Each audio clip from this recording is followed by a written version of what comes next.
নীলফামারীর ঐতিহ্য নীল সাগর দিঘি। সাগরের মতো বিশাল জলরাশি না থাকলেও এটি সাগরের মতো দৃষ্টিনন্দন। ধারণা করা হয় খ্রিস্টপূর্ব অষ্টম থেকে নবম শতাব্দীর মধ্যে এই দিঘিটি খনন করা হয়েছিল। হিন্দু ধর্মীয় শাস্ত্র অনুযায়ী পাণ্ডবরা কৌরবদের চক্রান্তর শিকার হয়ে ১২ বছর বনবাসে থাকতে বাধ্য হন। নির্বাসিত পাণ্ডবদের পানির চাহিদা মেটাতে বৈদিক রাজা বিরাট এ দিঘি খনন করেন। কালক্রমে এর নাম হয়ে যায় বিরাট দিঘি এবং অবশেষে বিন্না দিঘি।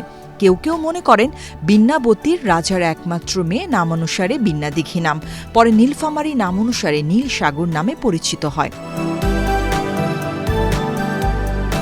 দিঘিটিকে পাখির অভয়ারণ্য ঘোষণা করা হলেও সংস্কারের অভাব ও পর্যাপ্ত সুযোগ সুবিধা না থাকায় পদ্মা সেতু, মেট্রো রেল এবং এলিভেটেড এক্সপ্রেসওয়ে নির্মাণের গর্বিত অংশীদার বসুন্ধরা সিমেন্ট। বছরের অধিকাংশ সময় নীল সাগর থাকে পর্যটক শূন্য। এছাড়া শিশুদের জন্য নেই কোনো বিনোদনের ব্যবস্থা, যা দর্শনার্থী আকর্ষণে বড় বাধা হয়ে দাঁড়িয়েছে। আসলে আমরা বগুড়া থেকে এখানে ঘুরতে এসেছি। ঘুরতে আসার পর আমাদের যে এক্সপেকটেশন ছিল যে এই জায়গাটা যতটা সুন্দর হওয়ার কথা ততটা না। আমরা এখানকার রাস্তাঘাট এখন অনেক বাজে দেখা যাচ্ছে। নীল সাগরের যে সুনাম, আমার মনে হয় এখানে আরও অনেক কিছু করলে ভালো হবে। বাচ্চাদের বিনোদন কেন্দ্র বা আরও অনেক রাইড আছে যেগুলো করলে দেখা যাচ্ছে এখানে পর্যটকদের ভিড়টা বাড়বে। পর্যটকরা এসে আনন্দিত হবে এবং দেখা যাচ্ছে যে সময় কাটিয়ে উপভোগ করতে পারবে। এখানে আসলে আমরা ভিতরে প্রবেশ করে দেখতে পাচ্ছি আসলে এখানে পুকুর আর চারিদিকে শুধু সবুজের সমারোহ, গাছপালা ছাড়া আসলে তেমন কিছু দেখতে পাচ্ছি না। তবে এখানে যদি আরও শিশুদের খেলার জায়গা, চিড়িয়াখানা, আরও আপডেট আরও অনেক কিছু যদি হতো তাহলে আসলে আরও ভালো হতো। আর এটার পাশাপাশি যদি এই যে চারিদিকে দেখতে পাচ্ছি সুন্দরভাবে রাস্তা করে দিয়েছে, এটার যদি আরও তাড়াতাড়ি এই কাজটা করে আর আরও সুন্দরভাবে লাইটিং সিস্টেম হয় আরও সুন্দর দেখা যাবে। বৃহৎ এই নীল সাগরে পর্যাপ্ত শৌচাগারের অভাব রয়েছে, টিউবওয়েলও অপর্যাপ্ত। পাশাপাশি মানসম্মত খাবারের ক্যান্টিন না থাকায় দূর দূরান্ত থেকে আসা পর্যটকদের পড়তে হচ্ছে ভোগান্তিতে। আমি নীল সাগরে ঘুরতে আসছিলাম, তো আসার পর দেখলাম যে একটা বিনোদন কেন্দ্র যেরকম হওয়া উচিত সেরকম না।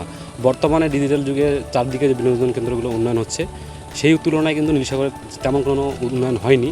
আমি আগেও এসেছিলাম এবং আজকেও আসলাম, তো অনেক সমস্যা আমার চোখে পড়লো। যেমন এখানে পর্যাপ্ত ওয়াশরুম নেই, টিউবওয়েল নেই। যেমন হচ্ছে যে জায়গাটা কিন্তু যথেষ্ট বড়, তো আমি এক সাইডে যদি আমার এমার্জেন্সি কোনো দরকার হয় বা পানি খাওয়ার প্রয়োজন হয়, সেই ক্ষেত্রে দেখা যায় যে আমার এই মাথা থেকে ওই মাথা যাইতে হবে। সেই ক্ষেত্রে আমি মনে করি যে চতুর্থ সাইডে যদি কিছু সংখ্যক ওয়াশরুম এবং টিউবওয়েল দেওয়া যায় তাহলে ভালো হয়। আসলে ভাই নীলসাগর পর্যটন কেন্দ্র একটা ভালোই একটা পরিচিত জায়গা। চড়ক, খেলনাধুলার এটা ওটা থাকলে মানে লোকজন আসবে, লোকজন এমনি আসা এমনি অনেক পরিচিত হবে। আরও আমাদের দোকানদাররা আমরা যারা আসি আমাদেরও অনেক ভালো হবে। পর্যাপ্ত পর্যটকের অভাবে দুর্ভোগে পড়েছেন এখানকার ক্ষুদ্র ব্যবসায়ীরা।